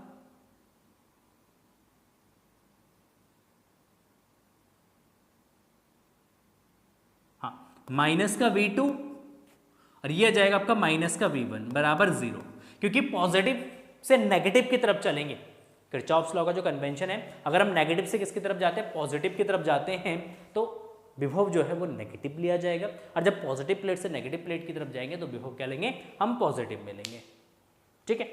तो यहां से आपका जाएगा 11 बराबर, इन दोनों को उठा के इधर पटकेगा तो V1 + V2, V1 + V2 कितना आ गया बेटा, 11 वोल्ट। कितना, 11 वोल्ट। मतलब इन दोनों संधारित्रों के प्लेटों के बीच में दोनों के टोटल जो पोटेंशियल है वो कितना है, 11 वोल्ट है। तो यहां से आगे V1 + V2 बराबर 11 वोल्ट। ओहो सर बहुत बढ़िया, सुंदर सुंदर। देखिए अब कैसे सॉल्व करेंगे, हमने किरचॉफ्स लॉ यूज करके हमने इन दोनों संधारित्र को प्लेटों के बीच में क्या निकाल दिया, हमने निकाल दिया विभव। अच्छा दोनों संधारित्र की कुल धारिता कितना है भाई, देखो यहाँ पे दोनों श्रेणी क्रम में जुड़े हैं, दोनों श्रेणी क्रम में जुड़े हैं, तो तुल्य धारिता कितना, तो तुल्य धारिता हो जाएगा भाई, इन दोनों को श्रेणी क्रम में जोड़ दीजिए, 1/c = 1/2 + 1/3, एलसीएम आपका 6 हो जाएगा, तो ये 5 क्रॉस मल्टीप्लाई कर देंगे 2 और 3 की, है ना, 2 + 3 बराबर हो जाएगा 5/6। तो देखिए c = कितना आएगा बेटा, 6/5 माइक्रोफैरड, कितना, 6/5 माइक्रोफैरड। हमने कहा इन दोनों संधारित्रों पर कुल कितना आवेश होगा, तो दोनों संधारित्रों पर कुल आवेश, दोनों संधारित्रों पर कुल आवेश कितना, हमने कहा कुल आवेश सिंपल आप निकालोगे Q that is C × V, तो C × V, V total potential हम लेंगे V1 + V2, टोटल पोटेंशियल लेंगे हम V1 + V2, उन दोनों कैपेसिटर के बीच में टोटल कितना पोटेंशियल है, तो टोटल पोटेंशियल हो जाएगा आपका V1 + V2। ओहो बहुत सुंदर। C कितना भाई, 6/5 कितना आया, 6/5 गुणा V1 + V2 कितना आया भैया, 11। चेक करिए, देखिए V1 प्लस V2 कितना है 11, और यहाँ पे C कितना है आपका 6/5 माइक्रोफैरड में है, तो आंसर किस में आएगा, माइक्रो कूलम में आएगा। किस में आएगा ये, माइक्रो कूलम में। तो इसकी गुणा कर दीजिए, तो 6 और 11 की गुणा कर देंगे तो 66/5 micro coulomb, that is Q। तो इसका मतलब इन दोनों संधारित्रों पर जो आवेश है वो कितना है, वो 66/5 माइक्रो कूलम है। देखिए दो संधारित्र आपका है इस तरीके से ये 2 माइक्रोफैरड का है, ये 3 माइक्रोफैरड का है, इस पे पोटेंशियल V1 है, इसका पोटेंशियल V2 है। तो हमने टोटल पोटेंशियल का कॉन्सेप्ट यूज करके हमने क्या निकाल दिया, हमने निकाल दिया चार्ज कितना दोनों पे, क्योंकि श्रेणी क्रम है। देखिए याद रखिएगा ना, कॉन्सेप्ट याद रखिएगा, श्रेणी क्रम में आवेश बराबर होता है, श्रेणी क्रम में आवेश बराबर होता है, इसका मतलब इसमें धारा का आवेश Q और इसमें भी आवेश Q। तो हमने कहा विभवांतर V1 कितना हो जाएगा, तो हमने कहा विभवांतर V1 दैट इज Q/C1। इसको आप C1 ले लीजिएगा, इसको आप C2 ले लीजिएगा। तो हमने कहा V1 जो है वो Q/C1 हो जाएगा। तो हमने कहा Q कितना है भाई 66/5 माइक्रो कूलम। हमने कहा C1 कितना है 2 माइक्रोफैरड, तो 2 माइक्रोफैरड, माइक्रो ने माइक्रो को उड़ा दिया, माइक्रो ने माइक्रो को उड़ा दिया भैया। 2 से 66 को काटिएगा कितना 33/5 वोल्ट। आप चाहे तो उसको काटिएगा तो 6.6 वोल्ट हो जाएगा ये। इसका मतलब संधारित्र C1 के क्रॉस पोटेंशियल कितना है 6.6 वोल्ट, 6.6 वोल्ट। चलिए अब V2 निकालेंगे। V2 कितना, देखिए V2 आपका हो जाएगा यहां पे, अतः V2 कितना, इस कैपेसिटर के क्रॉस पोटेंशियल कितना V2 कितना हो जाएगा आपका Q/C2। तो हमने कहा Q कितना है भैया 66/5 माइक्रो कूलम, C2 कितना है आपका 3 माइक्रोफैरड। अगेन माइक्रो ने माइक्रो को उड़ाया और 3 से उसको काटिएगा कितना 22/5, 2 से काटिएगा ये 4.4 वोल्ट। मतलब इस द्वितीय संधारित्र के प्लेटों के बीच में कितना विभवांतर है 4.4 वोल्ट का विभवांतर है। सिंपल सा कॉन्सेप्ट, श्रेणी क्रम का कॉन्सेप्ट लगाएंगे। दो संधारित्र श्रेणी क्रम में जुड़े हैं, तो सबसे पहले हमने संधारित्र की कुल धारिता निकाल लिया, कुल धारिता और कुल विभव का यूज करके हमने कुल आवेश निकाल लिया है। और नेक्स्ट हमने क्या करा बेटा, हमने क्योंकि दोनों संधारित्र किसमें जुड़े हैं, ये दोनों संधारित्र जो है वो श्रेणी क्रम में जुड़े हैं। क्योंकि श्रेणी क्रम में आवेश बराबर होता है, तो जितना भी कुल आवेश है वो इन दोनों संधारित्रों पर होंगे। इस पे भी Q आवेश होगा, इस पे भी Q आवेश होगा, और फिर Q आवेश का कॉन्सेप्ट यूज करके हमने V1 और V2 निकाल दिया। कॉन्सेप्ट यही है, श्रेणी क्रम में आवेश बराबर होता है, समांतर क्रम में आवेश बंटता है, और जो है आपका क्या कहते हैं समांतर क्रम में आवेश बंटता है और विभवांतर बराबर रहता है। चलिए एक और क्वेश्चन संधारित्र का आ जाता है आपके पास, बहुत ही सुंदर सा प्यारा सा क्वेश्चन है। देखिए क्वेश्चंस में समझा देता हूं, होमवर्क में करिएगा। देखिए संधारित्र की धारिता परिभाषित कीजिए, परिभाषा लिखना है तो ये तो आप लिख देंगे, धारिता की परिभाषा छोड़िए इसको। दर्शाए गए चित्र में परिपथ के प्रत्येक संधारित्र का आवेश ज्ञात कीजिए। क्या निकालना, यहां पे लिखा हुआ है आवेश। आपको आवेश ज्ञात करना 5 नंबर का क्वेश्चन है और आएगा इस बार पक्का, डेफिनेटली 2025 में क्वेश्चन आना ही आना है। क्या है क्वेश्चन, ये चित्र दे रखा है आपके पास, और इस परिपथ में संधारित्र का आवेश ज्ञात करें कि इन संधारित्रों पर कितना आवेश है। व्हीटस्टोन-ब्रिज का क्वेश्चन है। देखिएगा इन दोनों का अनुपात, ये 6 है, ये आपका 3 है, ये आपका 12 है, ये आपका 4 है। ठीक, इन दोनों का अनुपात बराबर होगा, क्योंकि 6/3 बराबर 1/2, सॉरी 2/1, 2/1, ठीक, 12/4, 12/4 कितना आएगा 3 आएगा। 12/4 3 आएगा। ओहो ओहो, बहुत बढ़िया बहुत बढ़िया, मजा आ रहा है मजा आ रहा है मजा आ रहा है। नहीं होगा आपसे कॉन्सेप्ट, कराना पड़ेगा मुझे, क्योंकि ये ब्यूटेशन ब्रिज असंतुलन की स्थिति में है। किस में है भैया? असंतुलन की स्थिति में है। कैसे करेंगे क्वेश्चन, चेक करिएगा, देखिएगा जल्दी से।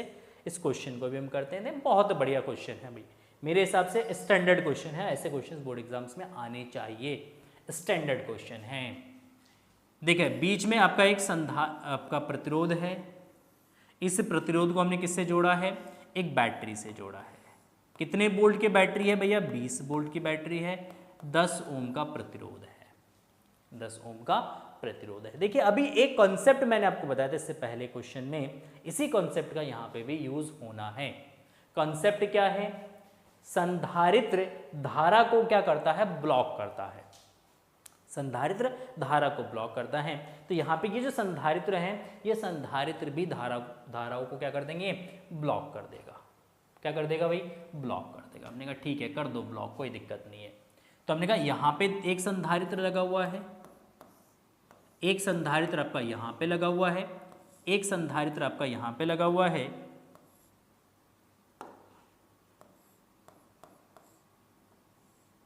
एक संधारित्र आपका यहाँ पे लगा हुआ है। तो इसमें धारा कितना भाई? इसमें 0 धारा, इसमें भी धारा कितना? 0। इस बैटरी से जो भी धारा मिलेगा, ये धारा कहाँ आ जाएगा भाई? इस प्रतिरोध से चला जाएगा। तो इस प्रतिरोध में कितना धारा प्रवाहित होगा? तो प्रतिरोध में धारा, प्रतिरोध में धारा कितना प्रवाहित होगा? तो हमने कहा प्रतिरोध में धारा प्रवाहित होगा I, that is V upon R। तो V बाय R, V कितना? 20 वोल्ट, R कितना? 10 वोल्ट। तो हमने कहा I इज इक्वल टू कितना हो जाएगा भैया? 2 एम्पियर। कितना? 2 एम्पियर। ठीक, इस प्रतिरोध में कितना धारा है भैया? 2 एम्पियर की धारा है। चलिए बहुत बढ़िया। तो देखिए सबसे पहले हम निकालते हैं इसका कुल प्रतिरोध, सॉरी कुल क्या कहते हैं, कुल संधारित्र की धारिता निकालते हैं। देखिए ये दोनों आपके श्रेणी क्रम में जुड़ेंगे, ये 6 ये 3, C1 C2, ये आपका जुड़ेगा, ये 12 माइक्रोफैरड और ये आपका है 4 माइक्रोफैरड, ये 4 माइक्रोफैरड। इसको ले लीजिए C3 और इसको ले लीजिए C4। तो C1 एंड C2 किस में जुड़ेंगे बेटा? ये जुड़ेंगे आपके श्रेणी क्रम में। देखिए C1 तथा C2 किस में जुड़ेंगे भैया? ये श्रेणी क्रम में।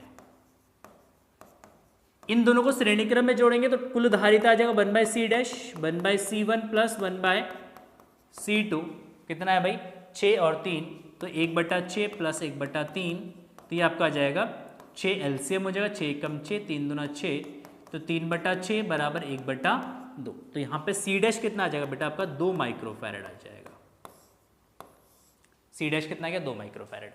ठीक है, देखिए अब यहाँ पे ये जो C3 और C4 है, ये दोनों में किसमें, ये दोनों भी किसमें जुड़ेंगे? ये दोनों भी आपके श्रेणी क्रम में जुड़ेंगे। ठीक, तो हम लिखेंगे अतः C3 तथा C4 ये किस में जुड़ेंगे भाई? ये श्रेणी क्रम में जुड़ेंगे, श्रेणी क्रम में जुड़ेंगे। अगर ये श्रेणी क्रम में जुड़ते हैं इसकी कुल धारिता आ जाएगा 1/C double dash that is 1/C3 plus 1/C4। तो हमने कहा 1/C3 कितना है? 12, C4 कितना है? 1/4। हमने कहा एलसीएम कितना आ जाएगा यहाँ पे? 12। एलसीएम कितना आ जाएगा? 12, 12 1 कम 12, 4 तिया 12, तो जब 4/12 तो बराबर है 1/3। तो हमने कहा यहाँ पे C डबल डैश कितना आ गया? 3 माइक्रोफैरड। ओह बहुत सुंदर। तो हमने कहा ये 3 माइक्रोफैरड, ये हो गया आपका 2 माइक्रोफैरड। कुल धारिता कितना आ गया? तो इन दोनों को समांतर क्रम में जोड़ देंगे। C डैश व C डबल डैश ये किस में जोड़ेंगे? ये आपके समांतर क्रम में जोड़ेंगे। देखिए इन दोनों की जगह एक संधारित्र बचेगा, इन दोनों की जगह एक संधारित्र बचेगा, दोनों आपस में एक ऊपर एक नीचे, दोनों किस में जुड़ जाएंगे? श्रेणी क्रम में। मैं ऊपर डायग्राम बना के दिखाता हूं मैं आपको यहाँ पे, है ना। देखिए ऊपर एक संधारित्र बचेगा, है ना, और नीचे एक संधारित्र बचेगा, ठीक, और बीच में आपका एक प्रतिरोध है, बीच में क्या है भाई, एक प्रतिरोध। ये तीनों ही समांतर क्रम में है, लेकिन हमें कुल धारिता निकालना है तो इस सी डैश और इस सी डबल डैश को जोड़ देंगे। किस में जोड़ेंगे भाई, समांतर क्रम में जोड़ देंगे। और इन दोनों को अगर समांतर क्रम में जोड़ते हैं तो यहाँ पे हमारी धारिता आ जाएगा, टोटल डायरेक्टली ऐड हो जाएगा। तो ये आपका जाएगा सी बराबर C dash plus C double dash. तो हमने कहा सी डैश कितना है 2 माइक्रोफैरड, सी डबल डैश कितना है भैया 3 माइक्रोफैरड, जोड़ दीजिए दोनों को तो ये 5 माइक्रोफैरड आ जाएगा। तो C इज इक्वल टू कितना भैया 5 माइक्रोफैरड। मतलब इन चारों संधारित्र की जो कुल धारिता है वो कितना है 5 माइक्रोफैरड। क्या निकालना था, परिपथ में प्रत्येक संधारित्र का आवेश निकालना है, प्रत्येक संधारित्र का आवेश निकालना है। देखिए कैसे निकालेंगे प्रत्येक संधारित्र का आवेश, तो सबसे पहले कुल आवेश निकाल लेते हैं। परिपथ में कुल आवेश कितना है ना, तो कुल आवेश कितना हो जाएगा भाई, तो हमने कहा कुल आवेश Q बराबर हो जाएगा कुल धारिता गुणा कुल विभव, कुल धारिता गुणा कुल विभव। कुल धारिता कितना है 5 माइक्रोफैरड, विभव कितना है 20, तो हमने कहा 100 माइक्रोफैरड जो है इसकी धारिता है Q। Q कितना है 100 माइक्रोफैरड। चलिए बहुत बढ़िया। मतलब इस परिपथ में कुल आवेश कितना है, कुल आवेश आपका है 100 माइक्रोफैरड। दोबारा से डायग्राम बनाता हूं, चलते हैं। देखिए समझिएगा, डायग्राम में दोबारा से बनाता हूं आपको समझाने के लिए। इस तरीके से 4 संधारित्र हमारे जुड़े हुए हैं, ठीक, और इसके अक्रॉस एक बैटरी लगी हुई है, ठीक, और इसके अक्रॉस एक प्रतिरोध यहां पे जुड़ा हुआ है इस तरीके से। देखिए इस बैटरी ने कुल कितना आवेश दिया, कुल आवेश दिया 100 माइक्रोफैरड, जिसमें से 100 माइक्रोफैरड इन दोनों में डिवाइड हुआ। ये कितने का है भाई, पहले देख लो वैल्यू एक बार, ठीक, ये 6 3 12 और 4, 6 3 12 और 4, ये 6 माइक्रोफैरड का, ये 3 माइक्रोफैरड का, ये हो गया आपका 12 माइक्रोफैरड का, ये हो गया आपका 4 माइक्रोफैरड का, ठीक है ना। देखिए चलिए बहुत बढ़िया, बहुत बढ़िया। हाँ बम बम। चलिए देखिए कॉन्सेप्ट और लगाते हैं इसमें थोड़ा सा। इसको जब हम सिंप्लीफाई करेंगे, इसका छोटा सर्किट हमने बनाया था अभी, क्या बनेगा इसका छोटा सर्किट, ऊपर एक संधारित्र है, नीचे एक प्रतिरोध और इसके नीचे एक संधारित्र है। ये सी डैश, ये सी डबल डैश, इन दोनों के क्रॉस पोटेंशियल कितना भैया 20 वोल्ट की यहां पे बैटरी लगी हुई है। तो हमने कहा इस सी डैश पर कितना आवेश है ना, सी डैश पर आवेश, तो हमने कहा सी डैश पर आवेश क्या होगा Q dash, that is C dash into V. हमने कहा सी डैश का वैल्यू कितना है, देखिए यहाँ पे सी डैश का वैल्यू कितना है, सी डैश का वैल्यू है 2 माइक्रोफैरड है। कितना है भाई 2 माइक्रोफैरड है। सी डबल डैश आपका 3 माइक्रोफैरड है, ठीक है, 2 माइक्रोफैरड और 3 माइक्रोफैरड। तो ये हो गया आपका 2 माइक्रोफैरड, ये हो गया आपका 3 माइक्रोफैरड, याद रखिएगा इसको, ठीक। तो इस 2 माइक्रोफैरड पे कितना आवेश है, तो हमने कहा 2 की आप किससे गुणा कर दीजिए, 20 की गुणा कर दीजिए, कितना आएगा 40 माइक्रो कूलम। हमने कहा ये जो सी डैश है वो इन दोनों का श्रेणी क्रम संयोजन है। सी डैश जो है वो 6 और 3 का श्रेणी क्रम संयोजन है। हमने कहा श्रेणी क्रम में क्या होता है, आवेश बराबर रहता है। आवेश क्या रहता है भाई, बराबर रहता है। इसलिए यहां पे लिखिएगा 6 माइक्रोफैरड तथा 3 माइक्रोफैरड में आवेश कितना होगा भैया Q dash, that is 40 microfarad. कितना होगा 40 microfarad. Same as it is हम निकालते हैं, यहां पे सी डबल डैश पर कितना आवेश है, तो हमने कहा सी डबल डैश पर आवेश हो जाएगा, पर आवेश, तो सी डबल डैश पर आवेश हो जाएगा बेटा क्यू डबल डैश, और ये आ जाएगा C double dash into V. तो हमने कहा सी डबल डैश क्या, सी डबल डैश 3, वी कितना है 20, क्योंकि तीनों श्रेणी क्रम समांतर क्रम में वोल्टेज तीनों के क्रॉस कितना होगा 20 होगा तीनों में, मतलब इस संधारित्र प्रतिरोध और इस संधारित्र तीनों में कितना वोल्टेज 20 वोल्ट है। तो हमने कहा ये हो गया आपका 60 माइक्रोफैरड। हमने कहा ये जो सी डबल डैश है वो इन दोनों का श्रेणी क्रम संयोजन है। ये सी डबल डैश इन दोनों का श्रेणी क्रम संयोजन है। अगर इन दोनों का श्रेणी क्रम संयोजन है तो इसका मतलब जितना आवेश इस वाले संधारित्र पर होगा उतना ही आवेश इन दोनों संधारित्रों पर होगा, ठीक। ये कॉन्सेप्ट है भैया, ये कॉन्सेप्ट है, याद करिए। तो अतः 12 माइक्रोफैरड तथा 4 माइक्रोफैरड वाले संधारित्रों पर आवेश कितना, तो हमने कहा ये आपका Q double dash is equal to 60 microfarad, और इन दोनों का टोटल सम कितना आ जाएगा आपका 100 माइक्रोफैरड। तो ये जो परिपथ पर कुल आवेश ये हो जाएगा, इन दोनों ऊपर के दोनों संधारित्रों पर आवेश हो जाएगा, ये दोनों नीचे के संधारित्रों पर आवेश हो जाएगा। यही हमें निकालना था, कुल आवेश और परिपथ के प्रत्येक संधारित्र पर आवेश का मान क्या है ये हमें। 5 नंबर का क्वेश्चन है, बहुत सॉलिड क्वेश्चन है बेटा, करिए प्रैक्टिस इस क्वेश्चन, करिए प्रैक्टिस। चलिए आगे बढ़ते हैं, नेक्स्ट क्वेश्चन में चलते हैं, आगे चलते हैं नेक्स्ट क्वेश्चन में। ठीक है, देखिए क्वेश्चन हमारा है एसी सर्किट का। किसका क्वेश्चन है? एसी सर्किट का क्वेश्चन।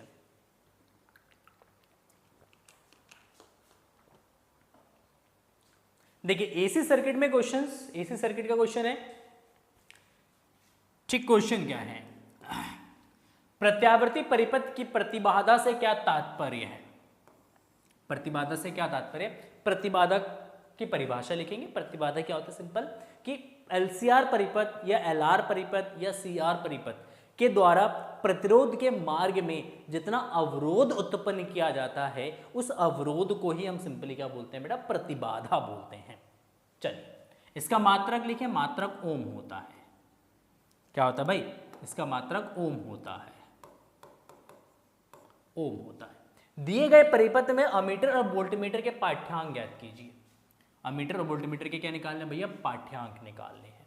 बहुत सिंपल सा क्वेश्चन है, सीबीएसई में भी क्वेश्चन आया हुआ है कभी है। ठीक, करते हैं कैसे हैं, देखिए इस क्वेश्चन को।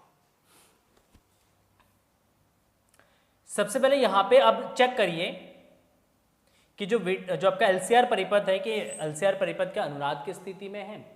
सबसे पहले चेक करना पड़ेगा। तो देखिए सबसे पहले हमारे पास वोल्टेज दे रखा है, यहाँ पे कितना दे रखा है voltage? V is equal to 200√2 sine omega T, sine omega T, sine omega T. XL आपका 60 दे रखा है, एक्सी आपका 20 दे रखा है। तो यहां से अगर हम कंपेयर करते हैं V is equal to V naught sine omega T से, अगर हम तुलना कर दे बेटा तो क्या निकल के आ जाएगा हमारे पास? V नॉट आ जाएगा। V नॉट कितना? 200√2, 200√2। तो हमने कहा VRMS कितना आ जाएगा इसका? तो VRMS आपका आ जाएगा बेटा V नॉट बाय √2। तो ये आपका जाएगा 200√2 डिवाइडेड बाय √2, डिवाइड करेंगे तो कितना आएगा? 200 वोल्ट आ जाएगा।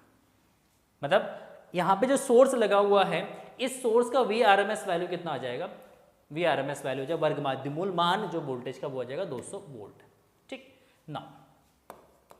तथा परिपथ में क्या दे रखा है? देखिए एक्सएल का वैल्यू दे रखा है, एक्सएल दे रखा है, एक्सएल इज इक्वल टू कितना? 60 ओम, 60 ओम। एक्सी इज इक्वल टू कितना दे रखा है? एक्सी दे रखा है बेटा 20 ओम। ठीक है, और आर कितना दे रखा है आपका? आर दे रखा है 30 ओम।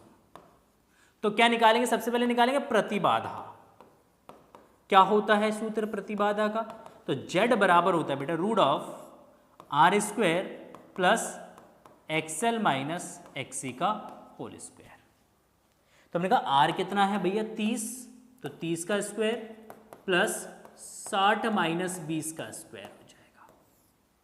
ठीक, तो 30 का स्क्वायर ये आपका जाएगा 900 प्लस, देखिए 60 में से अगर 20 को घटाएंगे तो 60 माइनस 20 कितना बचेगा? 40, 40 का स्क्वायर करेंगे तो कितना आएगा? 160, मतलब 1600। ठीक है, ऐड करिएगा तो ये जब 2500 स्क्वायर रूट निकालिएगा तो 25 ओम हो जाएगा। कितना हो जाएगा? 25 ओम। ठीक, ये जेड का वैल्यू आ गया। किसका वैल्यू हो गया? जेड का। आपसे पूछा यहां पे जो अमीटर लगा हुआ है, इस अमीटर का पाठ्यांक बताइए। क्या बताइए? अमीटर का पाठ्यांक बताना। पाठ्यांक का मतलब यहाँ पे अमीटर कितना करंट रीड कर रहा है। तो ये कॉन्सेप्ट बता दो मैं आपको, दिमाग खुलेगा आपका। अमीटर जो भी करंट मेजर करेगा वो करंट का आरएमएस वैल्यू होगा। किसका वैल्यू होगा? करंट का आरएमएस वैल्यू होगा। इसलिए हमने यहाँ पे भी आरएमएस पहले ही निकाल दिया है हमने। ठीक, तो इसलिए अमीटर का पाठ्यांक देखिए अमीटर का पाठ्यांक हो जाएगा that is IRMS is equal to VRMS upon Z. क्या लगाएंगे? ओम्स लॉ लगा देंगे। IRMS is equal to VRMS upon Z. तो VRMS आपका है 200, तो ये आपका जो 200 डिवाइड बाई 50 डिवाइड करिएगा तो ये आपका आ जाएगा 4। तो IRMS कितना हो गया सर्किट में? तो हमने कहा ये 4 वोल्ट हो गया। मतलब अमीटर कितना करंट रीड करेगा? 4, सॉरी वोल्ट में क्यों लिख रहा हूँ, करंट है भैया, वोल्ट में थोड़ी लिखना है, एम्पियर में लिखना है। कितना करंट? हमने कहा 4 एम्पियर करंट फ्लो हो रहा है। कितना करंट फ्लो हो रहा है? हमने कहा 4 एम्पियर करंट फ्लो हो रहा है। ठीक है। अच्छा, अमीटर का पाठ्यांक है, वोल्टमीटर का पाठ्यांक निकाला है। देखिए वोल्टमीटर किसके किसके बीच में जुड़ा हुआ है? ये जो वोल्टमीटर है वो इस एक्सएल और इस एक्सी के बीच में जुड़ा हुआ है। तो एक्सएल और एक्सी के बीच में कुल कितना पोटेंशियल है वो आपको कैलकुलेट करना है। तो सबसे पहले एक्सएल का पोटेंशियल निकाल लेते हैं। किसका पोटेंशियल निकाल लेते हैं? एक्सएल का पोटेंशियल निकाल लेते हैं। ठीक, अतः सबसे पहले यहां पे VL निकालिए। VL that is IXL, I मतलब IRMS, IRMS लिख देता हूं मैं नीचे। IRMS कितना? हमने कहा 4। हमने कहा एक्सएल कितना है 60, तो मल्टीप्लाई करिएगा तो 240 वोल्ट। हमने कहा VC कितना हो जाएगा? VC भी निकालना पड़ेगा हमें क्योंकि इन दोनों के अक्रॉस पोटेंशियल डिफरेंस पूछा है। तो VC कितना हो जाएगा? तो VC is equal to IRMS into XC। तो IRMS आपका 4 है और XC का वैल्यू कितना बेटा? 20 है। तो हमने कहा ये हो जाएगा आपका 80 वोल्ट। तो हमने कहा अमीटर का पाठ्यांक कितना होगा? सॉरी अमीटर नहीं, वोल्टमीटर। वोल्टमीटर का पाठ्यांक कितना होगा? वोल्ट मीटर का पाठ्यांक, तो हमने कहा वोल्टमीटर का पाठ्यांक। देखिए वोल्टमीटर किसके बीच में जुड़ा हुआ है बेटा? वोल्टमीटर एक्सएल और एक्सी के बीच में जुड़ा हुआ है। ठीक, आपको पता है एक्सएल और एक्सी में जो पोटेंशियल होता है बेटा वो एक दूसरे के अपोजिट होता है। एक VL ऊपर होता है तो VC नीचे होता है। तो इन दोनों का जो पोटेंशियल डिफरेंस होगा वो आपका जाएगा VL माइनस VC। क्या हो जाएगा? V हो जाएगा आपका VL माइनस VC। तो VL आपका हो गया यहाँ पे कितना? 240 और VC हो गया 80। 240 में से 80 घटाएंगे तो कितना आएगा? 160 वोल्ट। मतलब यहाँ पे जो वोल्टमीटर है ये कितना करंट रीड करेगा? सॉरी कितना वोल्टेज रीड करेगा? 160 वोल्ट रीड करेगा। कैसे बेटा? याद रखिए कि यहाँ पे अगर हम वोल्टमीटर जोड़ा है तो इसका मतलब इन दोनों के बीच में जोड़ा है। किसके? इंडक्टर और कैपेसिटर के बीच में जोड़ा है। प्रेरक और संधारित्र के बीच में जुड़ा हुआ है कैपेसिटर, इसलिए प्रेरक और संधारित्र के बीच का विभवांतर निकालेंगे। और क्योंकि दोनों एक दूसरे के विपरीत दिशा में होते हैं, VL और VC के बीच में जो फेज एंगल होता है वो 180 डिग्री का होता है, इसीलिए इनका जो नेट पोटेंशियल होगा, नेट वोल्टेज होगा वो कितना होगा? वो VL माइनस VC के बराबर होगा। किसके बराबर होगा? VL माइनस VC के बराबर होगा। Most and most important question है, याद करिए इसको। देखिए कॉन्सेप्ट इसका बहुत सिंपल सा सॉल्यूशन है। आई होप आपको ये क्वेश्चन समझ में आ गया होगा। चलिए नेक्स्ट क्वेश्चन का गर्दा उड़ाते हैं, जल्दी से आइए भैया, जल्दी से। देखिए वेव ऑप्टिक्स का क्वेश्चन है। किसका क्वेश्चन है भाई? वेव ऑप्टिक्स का क्वेश्चन है। क्वेश्चन नंबर शायद 5 या 6 है, मुझे याद नहीं है, जो भी है। सबसे पहले आपसे पूछा है कला संबद्ध स्रोत क्या होते हैं? कला संबद्ध स्रोत को बताना है ऐसे स्रोत जिनके बीच में जो कलांतर होता है वो समान होता है। तो ऐसे स्रोतों को क्या बोला जाता है? कला संबद्ध स्रोत बोला जाता है। कलांतर या तो शून्य होगा या कलांतर जो है वो नियत होगा। अगर दो सोर्स से जो लाइट एमिट हो रहा है, अगर उन लाइट के बीच का जो फेज डिफरेंस है, जो उन वेव्स का जो फेज डिफरेंस है, मतलब कलांतर जो है या तो शून्य या नियत होता है, तो उस केस में उन दोनों स्रोतों को क्या बोला जाएगा बेटा? कला संबद्ध स्रोत बोला जाएगा। आगे बढ़ते हैं क्वेश्चन में। यंग के द्विस्लिट प्रयोग में दो कला संबद्ध स्रोत के बीच की दूरी 2 mm है एवं पर्दे की दूरी 1.5 मीटर है। यदि 6000 एंगस्ट्रॉम तरंगदैर्घ्य का एक वर्णीय प्रकाश प्रयुक्त हो तो फ्रिंज चौड़ाई केंद्र से तीसरे अदीप्त फ्रिंज की दूरी ज्ञात कीजिए। क्या निकालना है क्वेश्चन में? फ्रिंज की चौड़ाई निकालना है और केंद्र से तीसरी अदीप्त फ्रिंज की दूरी ज्ञात करना है। अंडरलाइन कीजिए इसको। हमें ये 2 पॉइंट निकालना है इस क्वेश्चन में। बहुत ही सिंपल सा सुंदर सा प्यारा सा क्वेश्चन है। देखिए कैसे करना है इस क्वेश्चन को। देखिए सबसे पहले हमारे पास दे क्या रखा है? सबसे पहले हमारे पास दे क्या रखा है, तो हमने कहा यहाँ पे हमारे पास दे रखा है 2 mm की स्लिट की दूरी है d दे रखा है 2 mm। ये होता है स्लिटों के बीच की दूरी या स्रोतों के बीच की दूरी। स्रोतों के बीच की दूरी को किससे रिप्रेजेंट करते हैं? स्मॉल d से। और पर्दे की जो दूरी होती है उसको हम कैपिटल D से रिप्रेजेंट करते हैं। पर्दे की दूरी इसको कैपिटल D से लिखा जाता है और ये लिखा जाता है 1.5 मीटर। इसको मीटर में बदलिएगा, 2 गुणा 10 की घात माइनस का 3 मीटर। जब भी न्यूमेरिकल सॉल्व करिए की पॉइंट याद करिए, जितनी भी डेटा दे रखा होगा आपके पास, जितने भी वैल्यूज दे रखे होंगे, उन सभी वैल्यूज को सबसे पहले एसआई सिस्टम में कन्वर्ट कर लेना। तो यहाँ पे mm दे रखा है, इसको कन्वर्ट कर लेंगे किसमें? मीटर में। अच्छा, जो प्रकाश हमने यूज किया उस प्रकाश का तरंगदैर्ध्य दे रखा है, लैम्डा दे रखा है आपके पास। लैम्डा कितना दे रखा है बेटा? 6000 एंगस्ट्रॉम। मीटर में बदलिए इसको, तो 6000 गुणे 10 की घात माइनस का 10 मीटर। तो हमने कहा ये आपका जाए 6 गुणा 10 की घात माइनस का 7 मीटर। ओह बहुत सुंदर। चलिए सबसे पहले फ्रिंज चौड़ाई की बात करते हैं। किसकी बात करते हैं भैया? फ्रिंज की चौड़ाई। फ्रिंज की चौड़ाई इसको बीटा से रिप्रेजेंट करते हैं। किससे लिखते हैं भाई? बीटा से। तो हमने कहा बीटा क्या होगा? तो हमने कहा बीटा होता है lambda capital D by small D. Simple सा फॉर्मूला होता है बीटा का, lambda capital D by small D. Just इस वाले फॉर्मूले में आपको क्या करना? सब्स्टिट्यूट करना। फॉर्मूला याद नहीं है, क्या करें सर? फॉर्मूला तो हमने कहीं लिखा ही नहीं है, फॉर्मूले का शीट हमने बनाया नहीं है। कोई बात नहीं, डोंट वरी, सर है आपके, सर ने बनाया है फॉर्मूला शीट, वीडियो अपलोड किया है चैनल पे। प्लेलिस्ट पे जाइए, वीडियो का लिंक दे रखा है, प्लेलिस्ट में जाइए, प्लेलिस्ट में आपको वीडियो मिल जाएगा। वहाँ पे पूरे चैप्टर के चैप्टर वाइज, मतलब पूरे बुक के चैप्टर वाइज हमने फॉर्मूला आपको प्रोवाइड किया है, फॉर्मूला शीट आपको प्रोवाइड किया। जाइए डाउनलोड करिए, नोट करिए सारे फॉर्मूलेस को, ठीक है। तो beta is equal to lambda capital D by small D. हमने कहा लैम्डा कितना है? तो लैम्डा 6 गुणा 10 की घात माइनस का 7। कैपिटल डी कितना है? 1.5 डिवाइडेड बाय डी कितना है स्मॉल डी? 2 गुणा 10 की घात माइनस का 3। हमने कहा 2 से 3 को 6 को काटिए, 3 दूना 6, 15 के 3 से गुणा करिए तो 15 दिया 45, ये 3 ऊपर जाएगा आपका, तो 10 की घात माइनस 7 और प्लस का 3, तो ये आपका जो 4.5 गुणा 10 की घात माइनस का 4 मीटर। हमने कहा फ्रिंज की जो चौड़ाई है 4.5 गुणा 10 की घात माइनस का 4 मीटर है। चलिए कोई बात नहीं, ठीक। दूसरा क्वेश्चन क्या पूछ रहा है आपसे? दूसरा क्वेश्चन पूछा तीसरी अदीप्त फ्रिंज की दूरी ज्ञात कीजिए। देखिए अदीप्त फ्रिंज की स्थिति जो होता है, किसकी? अदीप्त फ्रिंज की दूरी का सूत्र होता है, देखिए xn is equal to 2n-1 lambda capital D by two small D. क्या होता है सूत्र? 2n-1 lambda capital D by 2d होता है, ठीक। कौन सी फ्रिंज की बात कर रहा है? तीसरी अदीप्त फ्रिंज की बात कर रहा है। तो n का वैल्यू इसमें रखिए 3, n का वैल्यू रखिए 3 यहाँ पे। तो यहाँ पे xn डैश मतलब x3 dash is equal to 2 गुणा 3 माइनस का 1, 2 गुणा 3 माइनस का 1 lambda capital D bye 2d। देखिए सिंपल सा कैलकुलेशन बताऊंगा, झट से चुटकियों में कैलकुलेशंस करेंगे आप।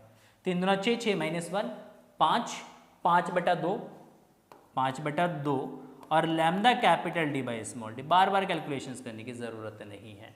देखिए lambda capital D by small D का वैल्यू हमने कैलकुलेट ऑलरेडी कर चुके हैं। कितना? 4.5 गुणा 10 की घात माइनस का 4। उठा के रख दीजिए यहाँ पे वैल्यू, तो 5/2 गुणा 4.5 गुणा 10 की घात माइनस का 4 गुणा कर दीजिए 5 की, 45 की 5 से गुणा कर दीजिए। 5 ने 5 25 हासिल लगा 2, 5 चौक 20, 20 और 2 22, एक दशमलव बाद एक स्थान पर दशमलव लगाएंगे, बटा 2 गुणा 10 की घात माइनस का 4। 2 से इसको भाग दीजिएगा तो यहाँ पे आंसर आएगा 11.25 गुणा 10 की घात माइनस का 4 मीटर।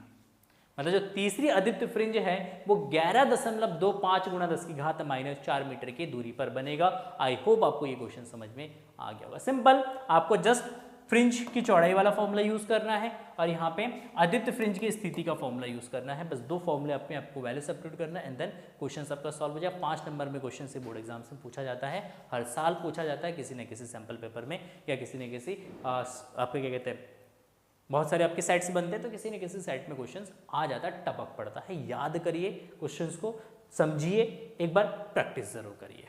तो आई होप आपको ये सारे क्वेश्चन समझ में आ गया होगा।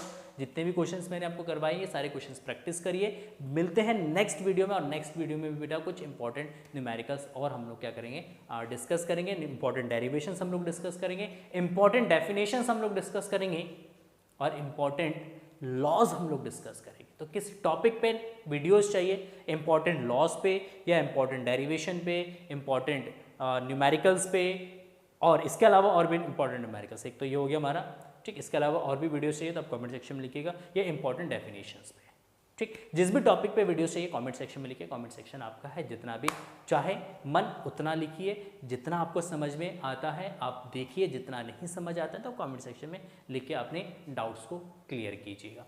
मिलते हैं नेक्स्ट वीडियो में, तब तक के लिए thank you and so much and bye bye.